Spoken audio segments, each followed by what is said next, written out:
Hi friends, இந்த சேனலுக்கு நீங்கள் ஃபஸ்ட் டைமாக இருந்தால் சப்ஸ்கிரைப் பட்டனை கிளிக் பண்ணிக்கோங்க. அதே மாதிரி பெல் பட்டனையும் கிளிக் பண்ணிக்கோங்க. அப்போ தான் நாங்கள் அப்லோட் பண்ணுற வீடியோஸ் உங்கள் நோட்டிஃபிகேஷனில் வந்துக்கிட்டே இருக்கும். அதே மாதிரி உங்களுக்கு பிடிச்சிருந்தா இந்த வீடியோவை ஷேர் பண்ணுங்கள், லைக் பண்ணுங்கள். சரி, வாங்க நம்ம வீடியோக்குள்ளே போகலாமா?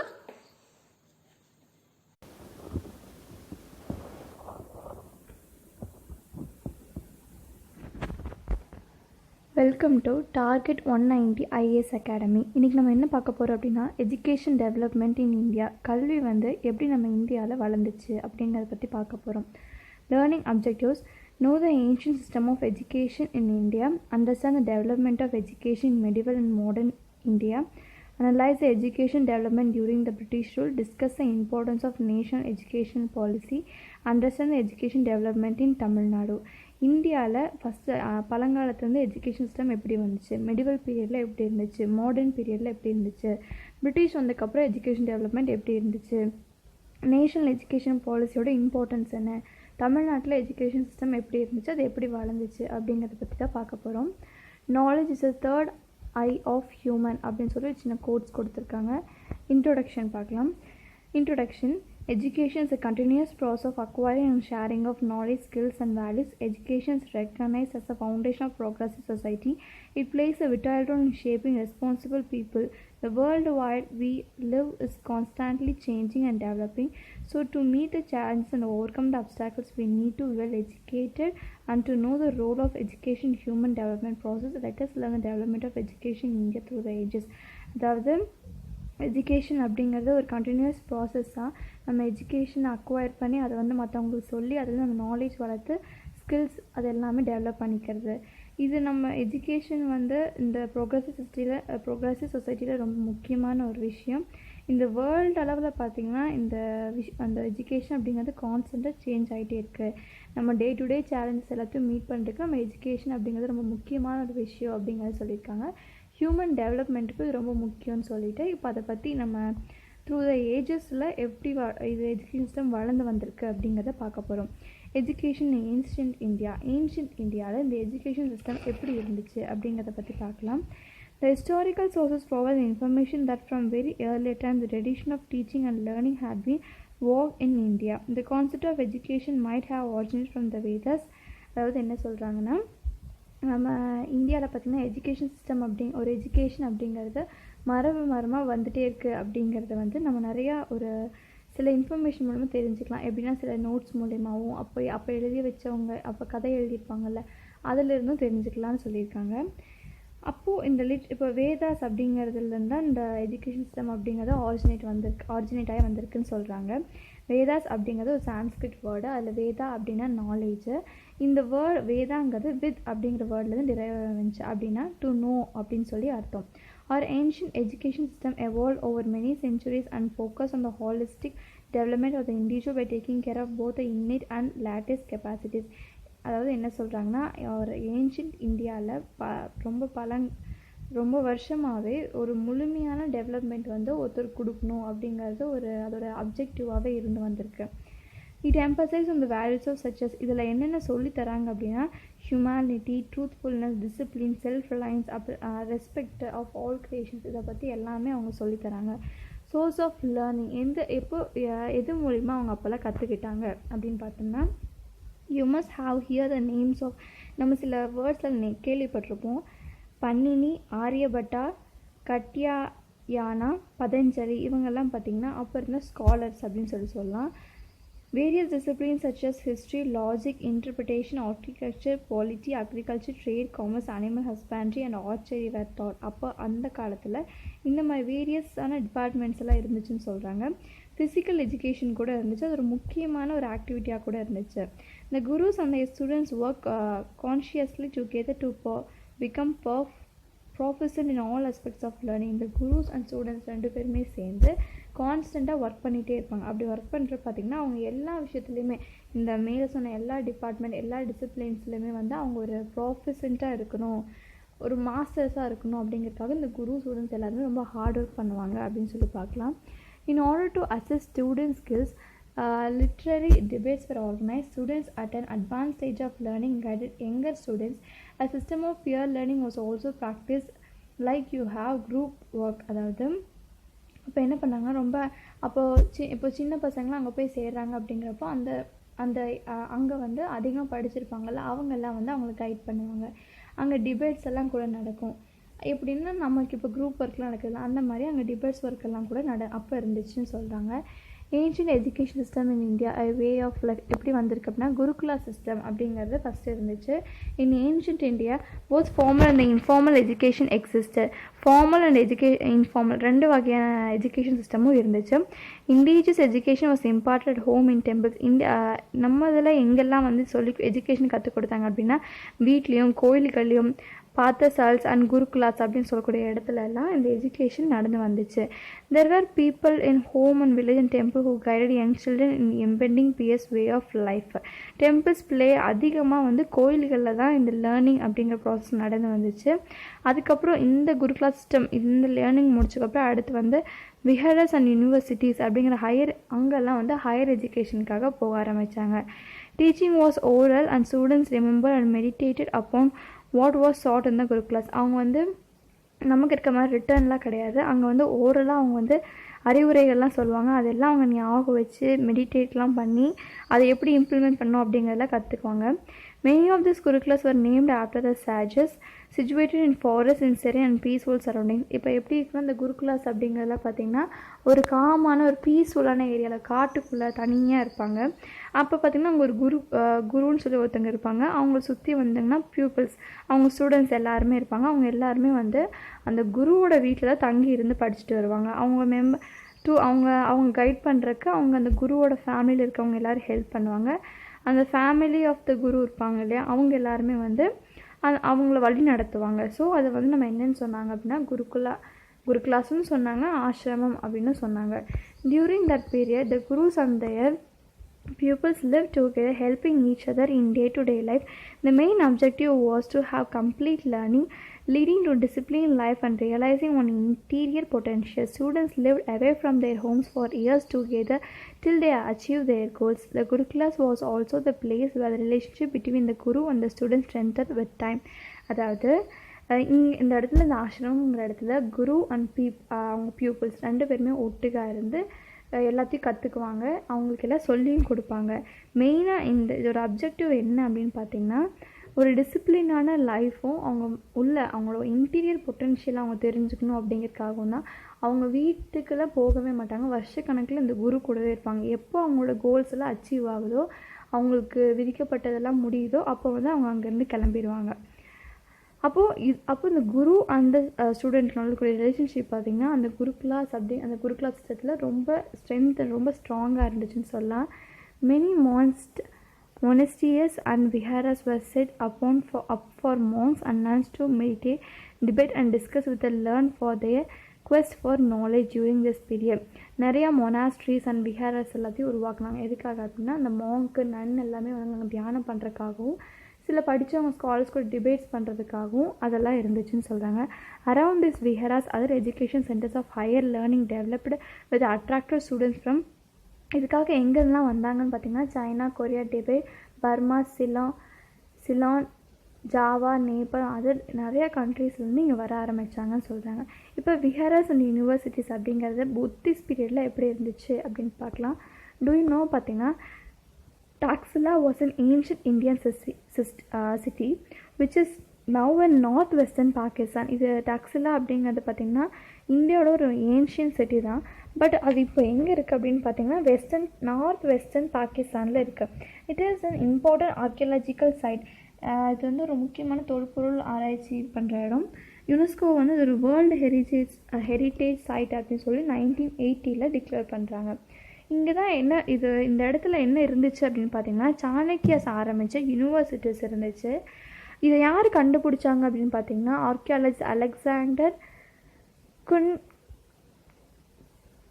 குன்னிங்கம் அப்படிங்கிறவங்க டிஸ்கவர் பண்ணியிருக்காங்க. எப்போனா 19th century நடுவில் கண்டுபிடிச்சிருக்காங்க. The Jataka tales accounts given by the Hiuen Tsang and I Tsing இவங்க 2 பேருமே யார் பார்த்தீங்கன்னா ஒரு Chinese scholars. And other sources tell us that kings and society took an active interest in promoting education. வெளியிருந்து வந்த ஸ்காலர்ஸும் okay, நம்ம நாட்டில் அந்த ராஜாக்களும் சரி, எல்லாருமே வந்து ஒரு ஆக்டிவான இன்ட்ரெஸ்டோட இந்த எஜுகேஷனை ப்ரொமோட் பண்ணோம் அப்படின்னு சொல்லி ரொம்ப ஆக்டிவாக இருந்தாங்கன்னு ஒரு நிறையா கதைகளில் சோர்சஸ் மூலமாக தெரிஞ்சுக்கலாம்.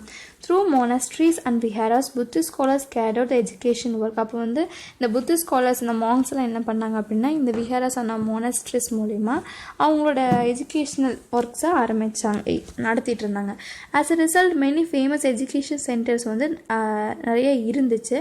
எமோங் த மோஸ்ட் நோட்டபிள், இதில் ரொம்ப முக்கியமான ஒரு யூனிவர்சிட்டிஸ் அப்படின்னு சொல்லி நம்ம இதெல்லாம் சொல்லலாம்னு பார்த்தீங்கன்னா டாக்ஸிலா, நலண்டா, வலபாய், விக்ரமஷிலா, ஒட்டபுரி அண்ட் ஜகாடல்லா. இதெல்லாம் பார்த்திங்கன்னா ஒரு முக்கியமான யூனிவர்சிட்டிஸ். எப்போனா இந்த புத்திஸ்ட் பீரியடில் இருந்துச்சு. This universities developed in the connection with the viharas. இதெல்லாம் பார்த்திங்கன்னா அந்த விஹாராஸ் கூட ஒரு கனெக்ஷனில் இருக்கும். Those at Benares at Kanchi developed in relation with temples and became centers of community life in the place where they were situated. These institutions catered to the needs of advanced level students. Such students joined the centers of higher learning and developed their knowledge by mutual discussions and debates with renowned scholars. வெளியிருந்து வந்த students அதுக்கப்புறம் இந்த குரு கிளாஸில் படித்து முடித்தவங்களாம் என்ன பண்ணாங்கன்னா இங்கே போய் ஜாயின் பண்ணி அவங்களோட ஹையர் எஜுகேஷனை லேர்ன் பண்ண ஆரம்பித்தாங்க. எப்படின்னா through mutual discussions and debates மூலிமா அவங்க இதெல்லாம் கற்றுக்கிட்டாங்க. Not only that there was also occasional summoning by the king to a gathering in which the scholars of the various viharas and universities would meet, debate and exchange their views. என்ன நடக்கும் அப்படின்னு பார்த்தீங்கன்னா சில டைமில் அந்த மாதிரி higher education நடக்கிற அந்த யூனிவர்சிட்டிஸில் ராஜாக்களும் ஹையர் ஸ்காலர்ஸ் எல்லோரும் அவங்க வந்து டிபேட்ஸும் அவங்களோட வியூஸ் எல்லாத்தையும் அவங்க ஷேர் பண்ணிக்குவாங்க அப்படின்னு சொல்கிறாங்க. Role of a teacher. இப்போ இங்கே டீச்சரோட ரோல் என்ன இருக்கும் அப்படின்னு பார்த்தீங்கன்னா teachers had complete autonomy in all aspects from selection of students to designing their syllabi. அவங்க வந்து இந்த சிலபஸை டிசைன் பண்ணுறதுக்கு மொத்தம் எல்லா வகையான அறிவும் அவங்கக்கிட்ட இருக்கணும். when the teacher was satisfied with the performance of the student, the course concluded. எப்படின்னா இப்போ டீச்சர் வந்து ஓகே உனக்கு வந்து எல்லாமே தெரிஞ்சிருச்சு, ஓகே நீங்கள் வந்து போகலாம் அப்படின்னா உங்கள் கோர்ஸ் வந்து அதோட கன்க்ளூட் ஆயிரும். he would admit as many students as he liked and thought what his students were keen to learn. debate and discussions were the primary methods of teaching. Teaching ஒரு முக்கியமான விஷயமா இருந்தது பார்த்தீங்கன்னா டிபேட் அண்ட் டிஸ்கஷன்ஸ் தான். Teachers were assessed by their advanced level students. இந்த டீச்சர்ஸ்க்கு ஹெல்ப்ஃபுல்லாக யார் இருப்பாங்க பார்த்தீங்கன்னா அட்வான்ஸ் நல்லா படிப்பாங்க இல்லையா, ரொம்ப வருஷமாக அங்கே படிக்கிறவங்க, அவங்க எல்லாருமே ரொம்ப ஹெல்ப்ஃபுல்லாக இருப்பாங்க அவங்களுக்கு. த ஏன்ஷியன்ட் நலண்டா யூனிவர்சிட்டி ஒரு centre of learning from the 5th century. இந்த நலண்டா யூனிவர்சிட்டி பார்த்திங்கன்னா 5th centuryலேருந்தே அங்கே தான் ஹையர் எஜுகேஷன் படிச்சுட்டு வந்திருக்காங்க. இப்போ அது எங்கே இருக்குது பார்த்திங்கன்னா ராஜ்கீர், பீகாரில் இருக்குது. இதுதான் வந்து உலகத்திலே வச்சு ரொம்ப ஒரு ஓல்டஸ்டான யூனிவர்சிட்டி அப்படின்னு சொல்லி யார் சொல்லியிருக்காங்கன்னா யுனெஸ்கோ சொல்லியிருக்காங்க. Education in medieval period. இப்போ மெடிவல் பீரியடில் எஜுகேஷன் சிஸ்டம் எப்படி இருந்துச்சு அப்படின்னு பார்த்தீங்கன்னா medieval period witness a radical transformation with the introduction of Muslim education in Indian subcontinent. The country was invaded by various foreign rulers and several traders from different parts of the world. The tradesmen and invaders brought with them own cultures and intermingled with the people of the country. Besides religion, society and culture, education in medieval India also experienced a new perspective. அதாவது medieval பீரியடில் வந்துட்டு முஸ்லீமோட invention உள்ள இருந்துச்சு. அப்படி இருக்க முஸ்லீம் invention மட்டும் இல்லை, நிறைய ஃபாரின் ரூலர்ஸ் அண்ட் ட்ரேடர்ஸோட இன்வென்ஷன் இருந்ததுனால எஜுகேஷன் சிஸ்டத்தில் ஒரு பெரிய மாற்றம் வந்துச்சு அப்படின்னு சொல்கிறாங்க. The aim of education during the Muslim period was elimination extension of knowledge. அதாவது அறிவொளியை வளர்த்தணும், நாலேஜை விரிவாக்கம் பண்ணணும் அப்படிங்கிறதுக்காக தான் இதெல்லாம் தான் அவங்க முஸ்லீம் பீரியடில் இருந்த எஜுகேஷன் ஒரு மெயின் மோட்டிவாக இருந்துச்சு. இந்த 11th century the Muslim rulers established elementary. 11th centuryல பார்த்தீங்கன்னா இந்த முஸ்லீம் ரூலர்ஸ் பார்த்தீங்கன்னா எலிமெண்ட்ரி அண்ட் செகண்டரி ஸ்கூல்ஸை வந்து எஸ்டாப்ளிஷ் பண்ணாங்க.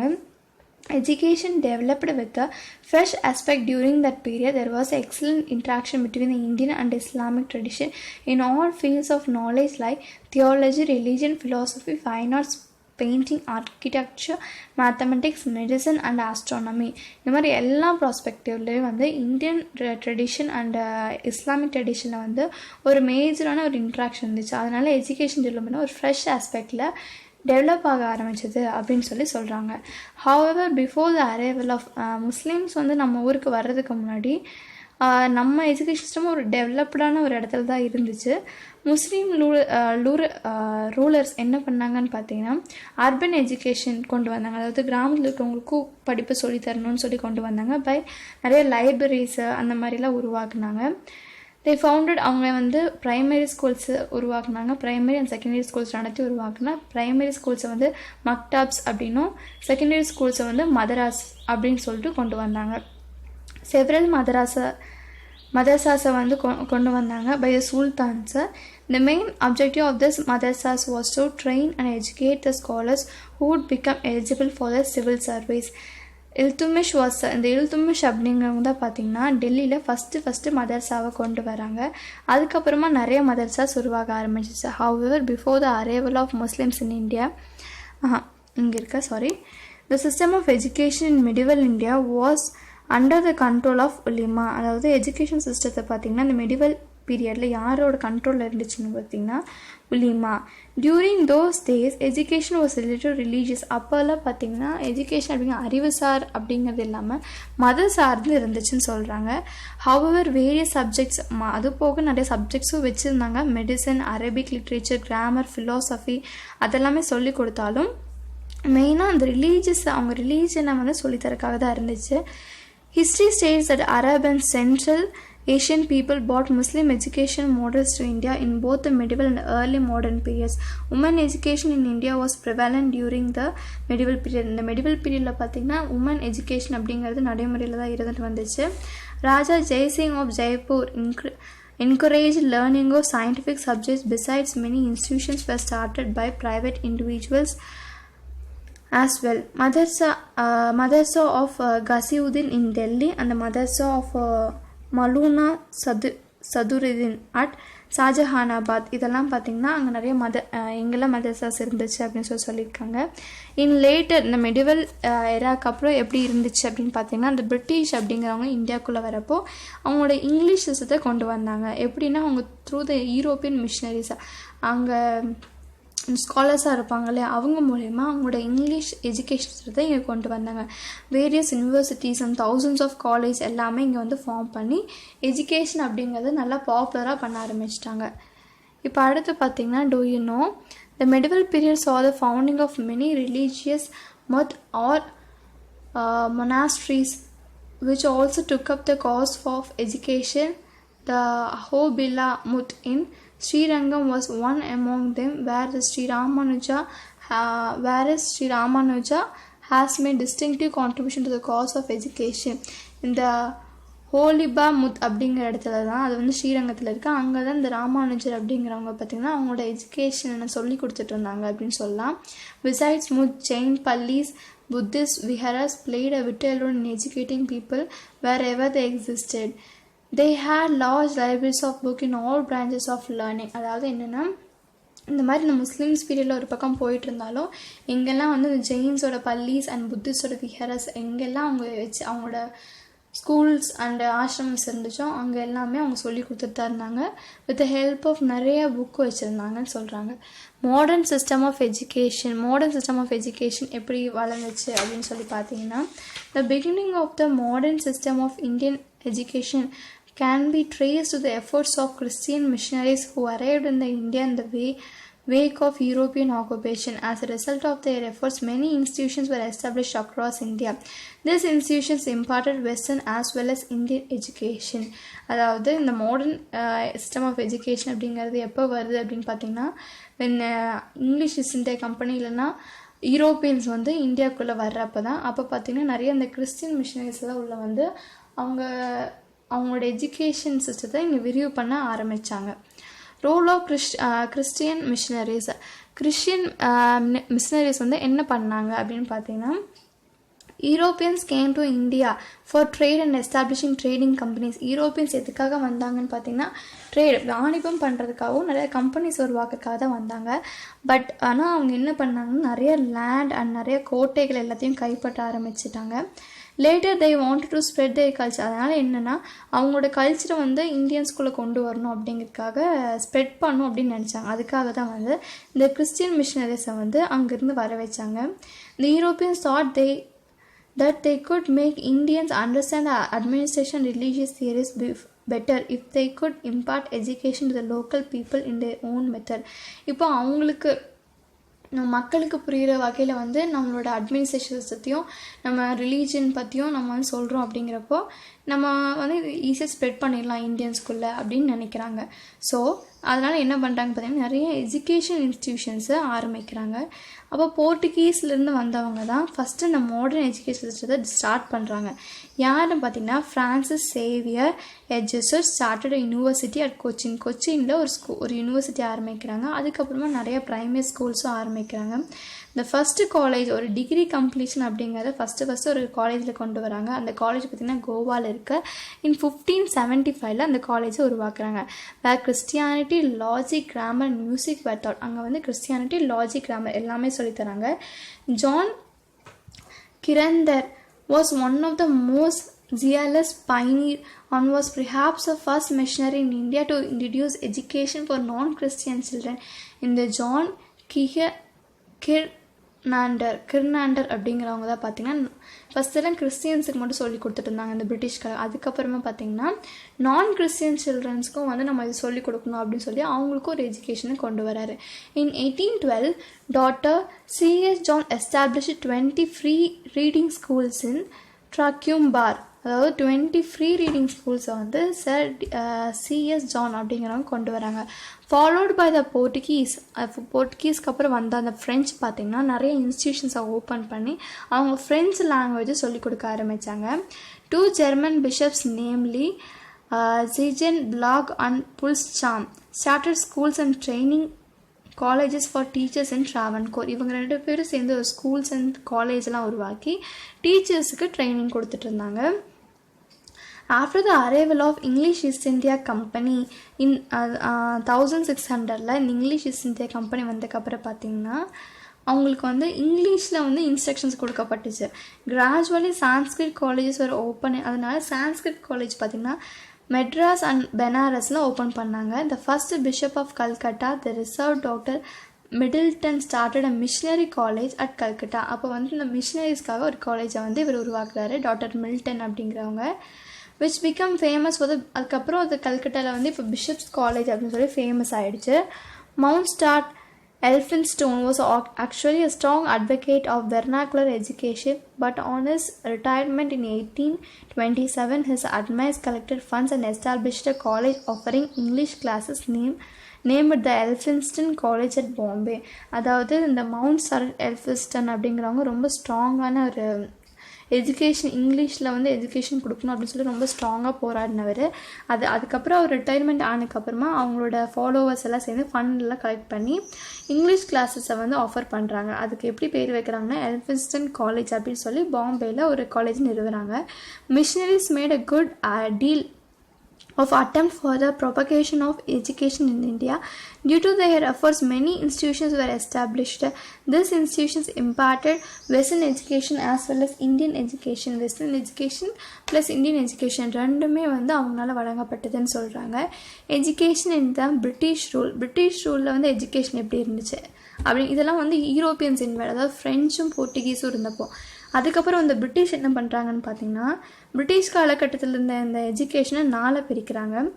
ஃபஸ்ட்டு பார்த்திங்கன்னா பிரிட்டிஷ்க்கு முன்னாடி காலகட்டம் 1813க்கு முன்னாடி, அதுக்கப்புறமா 1813 to 1853க்கு நடுவில், அதுக்கப்புறம் பார்த்திங்கன்னா 1854 to 1920, அதுக்கப்புறம் 1921 to 1945 அப்படின்னு சொல்லி ஒரு 4 காலகட்டமாக பிரிக்கிறாங்க. அப்போது during its early days, the English East India Company followed a policy of indifference and non-interference towards education as the sector did not form a part of its program. First என்ன பண்ணாங்கன்னா எந்த இன்டர்ஃபரன்ஸும் பண்ணாமல் இன்டிஃபரன்ஸ் எதுவுமே கொண்டு வராமல் இருக்கணும் அப்படிங்கிறதுக்காக ஒரு பாலிசி கொண்டு வராங்க. எப்போனா ஸ்டார்டிங் ஸ்டேஜில் The company character was renewed in 1830 which compelled the company to assume responsibility. அதுக்கப்புறமா வந்து இந்த கம்பெனி கேரக்டருக்குல இதை வந்து ரினியூ பண்ணுறாங்க. எப்படின்னா 1813 அப்படி பண்ணுறப்போ கண்டிப்பாக வந்து இந்த இங்கிலீஷ் ஈஸ்ட் இந்தியா கம்பெனி வந்து இதுக்கு ஒரு ரெஸ்பான்சிபிலிட்டி எடுக்கணும் அப்படின்னு சொல்லியிருக்காங்க. ஆனால் அப்படி அவங்க சொல்லியும் ரொம்ப ரொம்ப குறைந்த அளவில் தான் அதில் வந்து அவங்க இன்ட்ரெஸ்ட் எடுத்தாங்க. Besides missionaries and non missionaries like Rajaram மோகன் Roy of Bengal and Pachaiyappar of Madras and W. Fraser of Delhi, இவங்க எல்லாருமே வந்து இந்த எஜுகேஷன் சிஸ்டம் இந்தியாவில் வளரும்னு சொல்லி ரொம்ப பாடுபட்டவங்க. In 1830 the East India Company was compel to அசல். அதனால 13 வந்து கம்பல் பண்ணுறாங்க, கண்டிப்பாக வந்து நீங்கள் இந்தியன்ஸோட எஜுகேஷனில் ஒரு ரெஸ்பான்சிபிலிட்டி எடுத்துக்கணும் அப்படின்னு சொல்லிட்டு இந்த கம்பெனி கேரக்டர் ஆக்ட் அங்கே வருது. அப்போது the second period was also marked by the great educational controversies. இது செகண்ட் பீரியடில் பார்த்திங்கன்னா நிறையா ஒரு எஜுகேஷனல் கான்ட்ரோவர்சிஸ் வர ஆரம்பிச்சது. எப்படின்னு பார்த்திங்கன்னா medium of instruction, method of spreading எஜுகேஷனில் பிரச்சனை வந்துச்சு. எந்த மொழியில் கற்றுத்தரது, எப்படி அவங்களுக்கு பரப்புறது அப்படிங்கிறது ஒரு மிகப்பெரிய பிரச்சனை வந்துட்டு இருந்தது.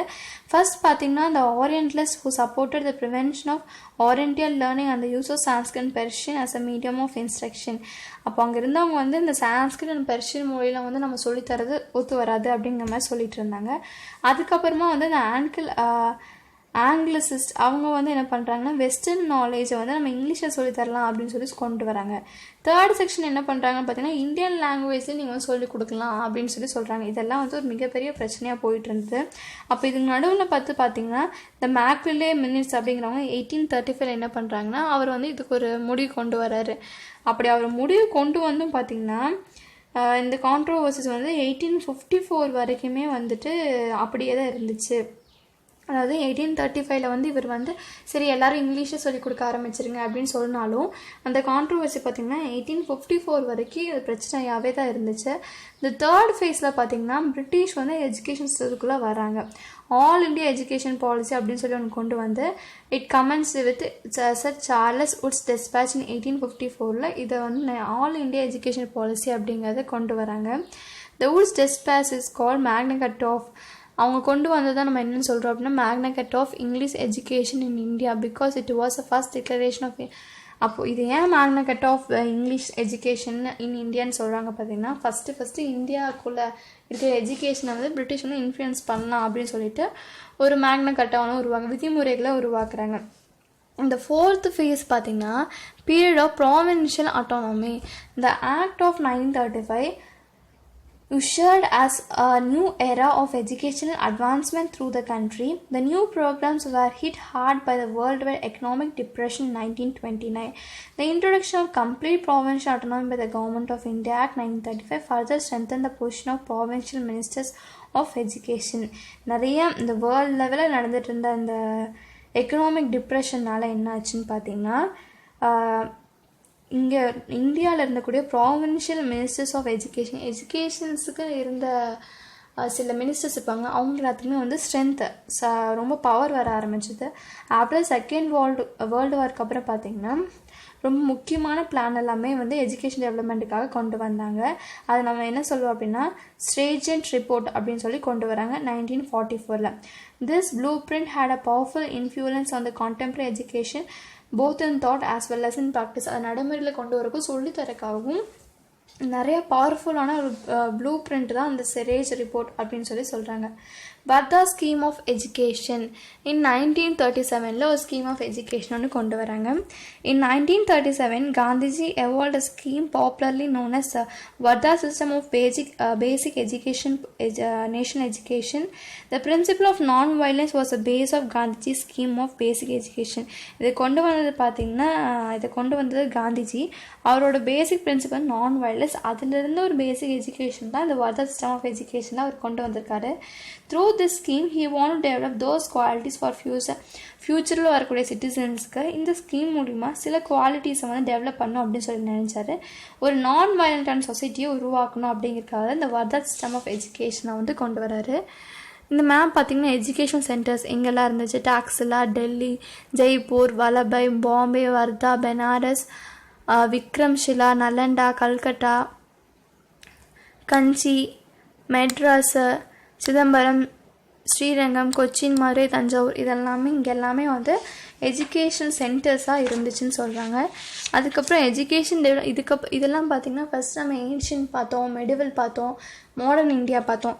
இப்போ பார்த்திங்கன்னா நான் பிரிட்டிஷெல்லாம் போனதுக்கப்புறம் எஜுகேஷன் டெவலப்மெண்ட் இன் இண்டிபெண்ட் இந்தியாவில் எஜுகேஷன் டெவலப்மெண்ட் எப்படி இருந்துச்சு அப்படின்னு பார்த்தீங்கன்னா the new epoch making era in the history of education was in with the attainment of independence in 1947. 1947 நமக்கு சுதந்திரம் கிடைச்சதுக்கு அப்புறம் தான் ஒரு ஹிஸ்ட்ரி ஆஃப் எஜுகேஷனில் ஒரு புது எராவாக வர ஆரம்பிச்சுது. It put a new hope and a new vision and a new future for the Indias. இதனால் புதுசாக எல்லாத்தையும் கொண்டு வரணும்னு நினச்சாங்க. இன் 1948 பார்த்தீங்கன்னா டாக்டர் ராதாகிருஷ்ணனை இந்த யூனிவர்சிட்டி எஜுகேஷனை பற்றி ஒரு ரிப்போர்ட்டை கொடுங்க அப்படின்னு சொல்கிறப்போ இவர் என்ன பண்ணுறாருன்னா கமிஷன் ரெக்கமெண்டேஷன்ஸ் எல்லாத்தையும் ஃபாலோ பண்ணி ஒரு யூனிவர்சிட்டி கிராண்ட்ஸ் கமிஷன் அப்படின்னு சொல்லி ஒன்று உருவாக்குறாரு. எதுக்காகனா ஒரு ஹையர் எஜுகேஷன் ஒரு ஸ்டாண்டர்ட்ஸ் இருக்கணும், சும்மா கண்ணா பின்னான்னு படிக்கக்கூடாது அப்படிங்கிறதுக்காக யூனிவர்சிட்டி கிராண்ட்ஸ் கமிஷனை உருவாக்கியிருக்காரு. யாருன்னா டாக்டர் ராதாகிருஷ்ணன். எதுக்காக அப்படின்னா ஒரு ரிப்போர்ட் கொண்டு வரதுக்காக, யூனிவர்சிட்டி எஜுகேஷனை பற்றின ஒரு ரிப்போர்ட் கொண்டு வரதுக்காக. One of the most important event that have taken place in the field of secondary education appointment of secondary education commission. இப்போ செகண்டரி எஜுகேஷனில் நடந்த ஒரு முக்கியமான ஒரு ஈவெண்ட் அப்படின்னு பார்த்தீங்கன்னா appointment of secondary education commission அப்படின்னு சொல்லி ஆரம்பிக்கிறாங்க. எப்போனா 1952 to 1953 ஆரம்பிக்கிறாங்க. இதனால் என்னாச்சு அப்படின்னா இந்த செகண்டரி எஜுகேஷன் ஒரு நியூ பேட்டர்ன், ஒரு ஸ்டாண்டர்ட் கரிக்குலம், டெக்ஸ்ட் புக்கில் ஒரு குவாலிட்டி, டீச்சிங் மெத்தட் எல்லாத்துலேயுமே ஒரு மாற்றம் கொண்டு வந்தாங்க. An education commission under the chairmanship of Doctor D.S. Kothari was appointed by the government of India. Doctor D.S. Kothari பார்த்தீங்கன்னா 1964 சேர்மனாக இந்த எஜுகேஷன் கமிஷனுக்கு கொண்டு வராங்க. அதனால இவர் என்ன கொண்டு வராருன்னு பார்த்தீங்கன்னா free and compulsory primary education for all children up to 14 இயர்ஸ்க்குள்ளே இருக்கவங்க எல்லாத்துக்குமே கம்பல்சரி எஜுகேஷன் கொண்டு வராங்க. And uniform education system of 10+2+3 பேட்டர்னை கொண்டு வந்திருக்காங்க.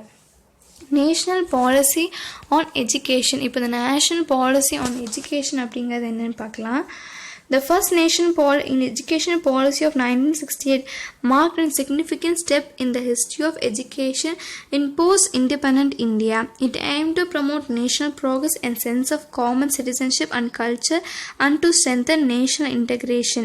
In 1986, the government of India introduced a new education policy. The aim of new education policy was to transfer a static society into a vibrant one with a commitment to develop and change. அதாவது national education policy அப்படிங்கிறத 1986 கொண்டு வராங்க. எதுக்காக அப்படின்னா கல்வி அறிவு இருந்தும் எந்த ஒரு மாற்றமும் நம்ம சொசைட்டியில் இல்லை அப்படிங்கிறப்போ இது ஒரு ஸ்டாட்டிக் சொசைட்டியை ஒரு இன்ஃப்ளூயன்ஸ் பண்ணக்கூடிய ஒரு மிகப்பெரிய சொசைட்டியை மாற்றணும், டெவலப் பண்ணணும் அப்படிங்கிறதுக்காக கொண்டு வராங்க. இட் எம்பசைஸ்ட் ஆன் ஈக்குவல், இது எல்லாத்துக்குமே ஒரு ஈக்குவலான ஆப்பர்ச்சுனிட்டிஸ் கொடுத்தாங்க. அதுக்கப்புறமா நிறையா ஸ்காலர்ஷிப்ஸ் கொடுக்க ஆரம்பித்தாங்க. அடல்ட் எஜுகேஷன் நிறைய யூனிவர்சிட்டிஸை ஓப்பன் பண்ணி ரூரல் ஏரியாஸை இருக்கக்கூடிய மக்களுக்கெல்லாம் எஜுகேஷன் கொடுக்கணும் அப்படிங்கிறதுக்காக தான் நேஷ்னல் எஜுகேஷன் பாலிசி கொண்டு வராங்க. The new education policy was revise again in 1992 திரும்ப இதை ரிவைஸ் ஒரு நியூ பேட்டர்னில் கொண்டு வராங்க.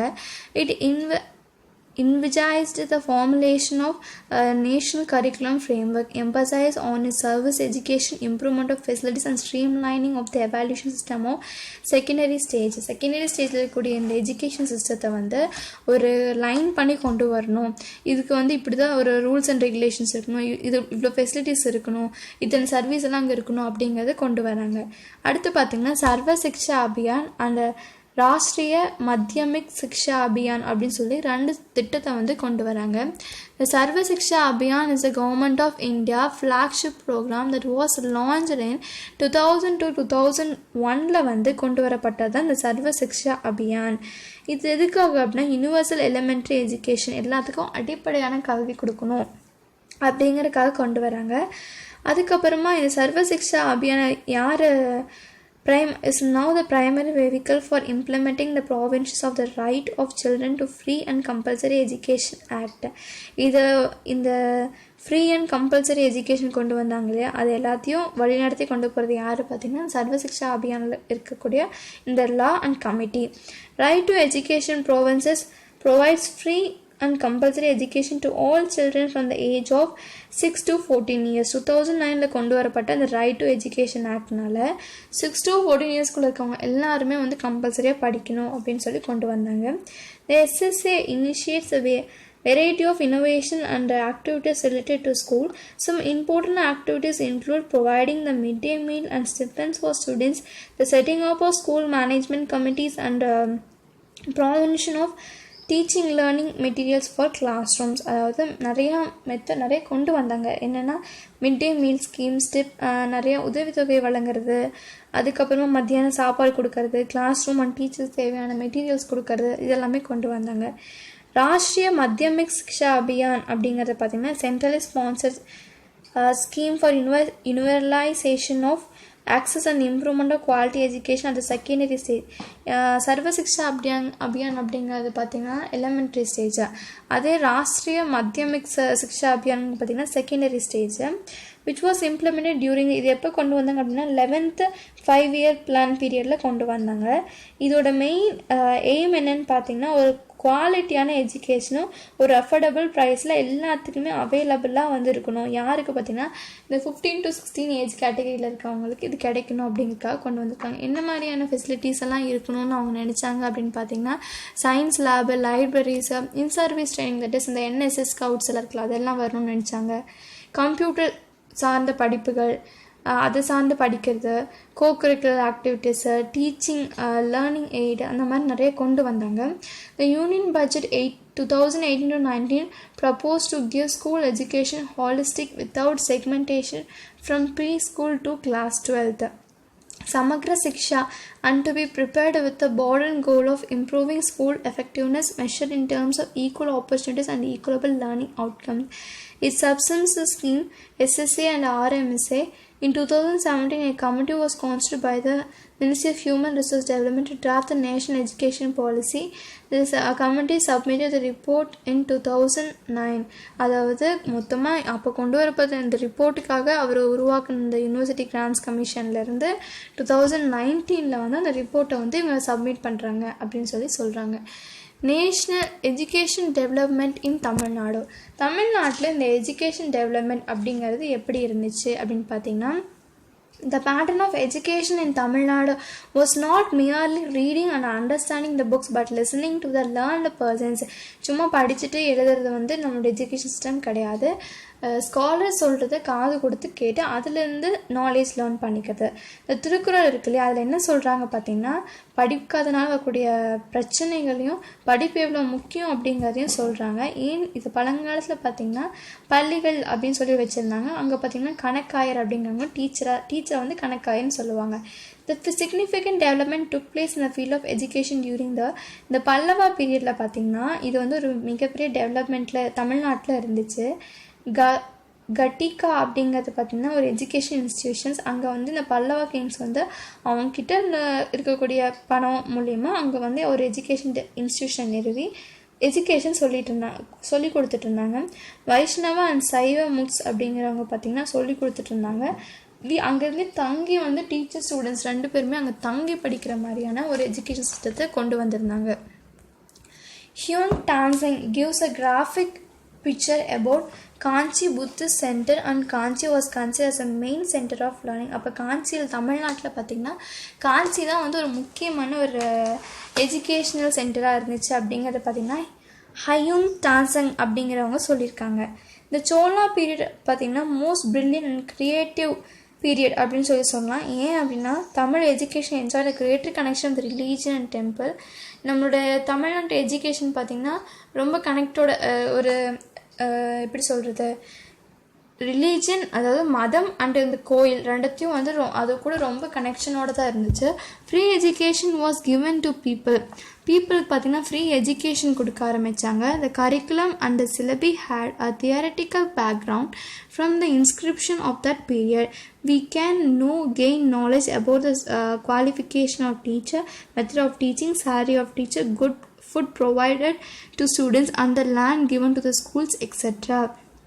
அதாவது சில சோர்சஸ் மூலம் நம்ம தெரிஞ்சுக்கலாம். எப்படின்னா அந்த காலத்தில் வந்து டீச்சரோட குவாலிஃபிகேஷன் எப்படி இருந்துச்சு, டீச்சிங் மெத்தட் எப்படி இருந்துச்சு, அவங்க சேலரி என்ன, ஸ்டூடெண்ட்ஸுக்கு எப்படி சாப்பாடு கொடுத்தாங்க, அவங்க இருந்த இடம்லாம் எப்படி இருந்துச்சு அப்படிங்கிறது எல்லாத்தையும் சில சோர்சஸ் மூலமாக நம்ம தெரிஞ்சுக்கலாம் அப்படின்னு சொல்கிறாங்க. ராஜராஜ சத்ருவதி மங்கலம் அப்படிங்கிறவங்க பார்த்திங்கன்னா was a famous seat of Vedic college 1000 in former South Arcot district at Tribhuvani Vedic college flourish. இந்த டைமில் தான் பார்த்திங்கன்னா இந்த மாதிரியான காலேஜ் எல்லாமே வந்து அங்கே உருவாச்சுன்னு சொல்கிறாங்க. The Tiruvidaikkalai inscription mentions a library Tiruvanthurai inscription of Virarajendra refers to the medical school. அதாவது இந்த திருவிதைக்கலை அப்படிங்கிறது திருவாதுரை அப்படிங்கிறது 2 இன்ஸ்கிரிப்ஷனில் பார்த்திங்கன்னா லைப்ரரி அண்ட் மெடிக்கல் ஸ்கூல்ஸை பற்றியான ஒரு என்ன சொல்கிறது அதை பற்றின குறிப்புகள் இருக்குது அப்படின்னு சொல்லியிருக்காங்க. இந்த Pandya kings patronised Sanskrit is an exemplary way அப்படின்னு இந்த பாண்டியா கிங்ஸ் என்ன பண்ணாங்க பார்த்தீங்கன்னா சான்ஸ்கிரிட்டை வந்து ஒரு சான்ஸ்கிரிட் எஜுகேஷனுக்குள்ள அதை ஒரு முன்மாதிரியாக வச்சு நடத்த ஆரம்பித்தாங்க. It is revealed and the copper பிளேட்லாம் எழுதியிருக்காங்க இதை பற்றி. The education institutions of that period was called as Gattigai and Salai and வித்யா சதானா அப்படின்னு சொல்லியிருக்காங்க. அங்கேருந்து இன்ஸ்டியூஷன்ஸோட பேர். Lands were given to teachers. நிலங்களை வந்து அங்கேருந்து குருஸ்க்கெல்லாம் கொடுக்க ஆரம்பித்தாங்க. தே வேர் நோன் அஸ் சாலபோகம் அப்படின்னு சொன்னாங்க. த ஃபேமஸ் காலேஜ் ஜூரிங் இந்த பாண்டிய காலத்தில் இருந்த ஒரு காலேஜ் அப்படின்னு சொல்லி பார்த்தீங்கன்னா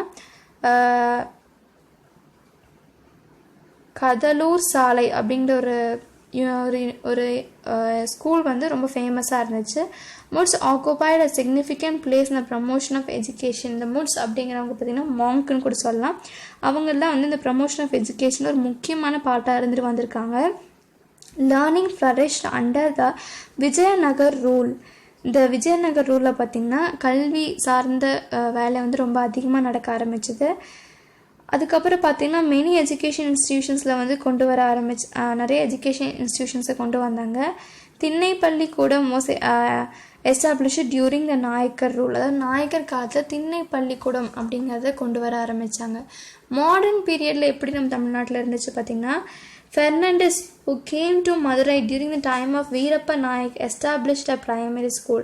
இந்த வீரநாயக் காலத்தில் இருந்தப்போ ஃபெர்னாண்டஸ் அப்படிங்கிறவங்க மதுரைக்கு வராங்க. அவங்க வந்து பிரைமரி ஸ்கூலை உருவாக்குறாங்க. The Maratha ruler Sarfoji II collected the old records and kept them in the Saraswati Mahal library. He also had a printing press with Devanagari type which was located at Tanjavur. Pradharan is an important center of higher education in the country. அதாவது இந்த Serfoji செகண்டரிங்க Maratha ruler என்ன பண்ணாங்க அப்படின்னா இப்படிலாம் தான் education இருந்து வந்துச்சு அப்படிங்கிறத ரெக்கார்ட் பண்ணி சரஸ்வதி மஹாலில் வந்து அங்கே வந்து வச்சிடறாரு. Sir Thomas Munro the governor of Madras presidency அப்போ இருந்த கவர்னராக இருந்தவர் இந்த sir Thomas Munro was highly responsible for the western education வந்து மெட்ராஸ் ஏரியாவில் கொண்டு வரதுக்கு ஒரு முக்கியமான ரெஸ்பான்சிபிளாக இருந்தவர் இவர் தான். He appointed a committee to conduct a statistical survey in the condition of education. ஒரு கமிட்டி ஒன்று அப்பாயிண்ட் பண்ணி எஜுகேஷன் வந்து எப்படி இருக்குது அப்படிங்கிறத வந்து ஒரு ஸ்டாட்டிக்கல் சர்வே எடுக்க சொல்கிறாரு. The Education Commission of Munro recommended the creation of 2 principal schools. இப்போ இந்த கமிஷன் வந்து ஒரு 2 ஸ்கூல்ஸை உருவாக்கலாம் அப்படின்னு சொல்கிறாங்க. 2 பிரின்சிபல் ஸ்கூல்ஸ் என்னென்னு பார்த்தீங்கன்னா கலெக்ட்ரேட் அண்ட் தாசில்தார் ஸ்கூல்ஸ் அப்படின்னு சொல்லி 2 கொண்டு வரலாம் ஒவ்வொரு டிஸ்ட்ரிக்ட்லேயும் சொல்கிறாங்க. இன் 1835 பார்த்தீங்கன்னா Lord William passed a resolution favoring the introduction of Western system of education in India. Lord William வந்து ஒரு சிஸ்டத்தை கொண்டு வராரு. என்னென்னா அவங்க வந்து வெஸ்டர்ன் சிஸ்டம் ஆஃப் எஜுகேஷனை இந்தியாவுக்கு கொண்டு வரதுக்காக ஒரு ரெசல்யூஷனை பாஸ் பண்ணுறாரு. Wood's Dispatch of 1854 introduced the Department of Public Instruction in Madras Presidency. Grant in aid was given to all schools. The Madras University was founded in 1857. Madras University எப்போ கொண்டு வராங்கன்னு பார்த்தீங்கன்னா 1857 கொண்டு வராங்க. It was a first university. British காலகட்டத்தில் கொண்டு வரப்பட்ட ஒரு ஃபஸ்ட்டு யூனிவர்சிட்டினா இந்த மெட்ராஸ் யூனிவர்சிட்டி தான். இந்த board was empowered to open. இதனால் வந்து இந்த போர்டுக்கு வந்து ஒரு நிறையா என்ன சொல்கிறது பவர் கிடைச்சது. ஸோ அவங்க நிறையா ஸ்கூல்ஸ் ஓப்பன் பண்ண ஆரம்பித்தாங்க. By 1938 all subjects except English were taught in Tamil in schools. அதாவது in 1838 பார்த்திங்கன்னா ஆல் சப்ஜெக்ட்ஸ் இங்கிலீஷ் தவிர எல்லா சப்ஜெக்ட்ஸுமே வந்து தமிழில் சொல்லி கொடுக்க ஆரம்பித்தாங்க. அதுக்கப்புறம் பார்த்திங்கன்னா எஜுகேஷன் சின்ஸ் இண்டிபெண்டன்ஸ்க்கு அப்புறம் எஜுகேஷன் எப்படி இருந்து வந்ததுன்னு பார்த்திங்கன்னா ஃப்ரீ எஜுகேஷன் அந்த செகண்டரி ஸ்கூல் பார்த்திங்கன்னா 1964 to 65 காலகட்டத்தில் கொண்டு வந்தாங்க. இந்த காந்திகரம் ரூரல் காலேஜ் வந்து 1975 கொண்டு வராங்க. டிஸ்டன்ஸ் எஜுகேஷன் எல்லாம் கொண்டு வராங்க. இன் 1956 பார்த்திங்கன்னா மிட் டே மீல் ப்ரோக்ராம் கொண்டு வராங்க. எதுக்காக அப்படின்னா அப்போ சாப்பாட்டு பஞ்சம் இருந்தனால நிறைய பேர் வேலைக்கு போனால் தான் சாப்பாடு, நம்ம ஸ்கூலுக்கெல்லாம் போனால் சாப்பாடு கிடைக்காதுன்னு சொல்லிட்டு வரவே மாட்டாங்க ஸ்கூலுக்கு. ஸோ இந்த மிட் டே மீல் ஸ்கீம் கொண்டு வரப்போ நிறைய பேர் ஸ்கூலுக்கு வருவாங்க அப்படிங்கிறதுக்காக கொண்டு வந்தாங்க. லேட்டர் அதை பார்த்திங்கன்னா நியூட்ரிஷன் மீல் ஸ்கீமாக கொண்டு அதாவது சத்துணவு அப்படின்னு சொல்லி கொண்டு வந்துட்டாங்க. எப்போனா 1982 எம்ஜிஆர் காலகட்டத்தில் அதை மாற்றிட்டாங்க அப்படின்னு. The nation policy on education was framed 1986 national education policy கொண்டு வராங்க. ஆனால் 1992 திரும்ப இது வந்து ரினியூ பண்ணுறாங்க. சின்ஸ் தென் செவரல் சேஞ்சஸ் எல்லாத்தையும் நிறைய சேஞ்ச் கொண்டு வந்து ஒரு நல்ல எஜுகேஷன் வந்து கொடுக்கணும் அப்படிங்கிறதுக்காக நிறைய மாற்றங்கள் பண்ணி கொண்டு வராங்க. இப்போ ரீகேப் பார்க்கலாம். Educations recognise as a foundation of progress society. Education அப்படிங்கிறது பார்த்திங்கன்னா இந்த வளர்ச்சி அடையக்கூடிய சொசைட்டிக்கு ரொம்ப முக்கியமான ஒரு விஷயம். இன்டீஜியஸ் எஜுகேஷன் வாஸ் இம்பார்ட்டட் எங்கெல்லாம் இருந்துச்சுன்னு பார்த்திங்கன்னா ஹோம், டெம்பிள்ஸ், பதசால்ஸ் அண்ட் குருகுலாஸில் நம்ம மரபில் வந்து கல்வி கற்றுக் கொடுத்துட்டு இருந்தாங்க. மெடிவல் பீரியடில் பார்த்திங்கன்னா ரேடிக்கல் டிரான்ஸ்ஃபர்மேஷன், ஏன்னா முஸ்லீம்ஸ் உள்ளே வந்தனால. இந்த லேட்டர் மிடிவலில் பார்த்திங்கன்னா பிரிட்டிஷ் உள்ளே வந்துட்டாங்க. அதனால இங்கிலீஷ் எஜுகேஷன் உள்ளே வந்துச்சு. ஃபஸ்ட்டு நேஷனல் எஜுகேஷன் பாலிசி வந்து 1968 உருவாக்குறாங்க. அதுக்கப்புறம் free education secondary school level கொடுக்கணும் அப்படிங்கிறதுக்காக 1964-65 எலிமெண்ட்ரி மட்டும் கிடையாது, செகண்டரியும் பார்த்திங்கன்னா ஃப்ரீ அப்படின்னு சொல்லி இந்தியாவில் கொண்டு வராங்க. தேங்க்யூ ஃபார் வாட்சிங்.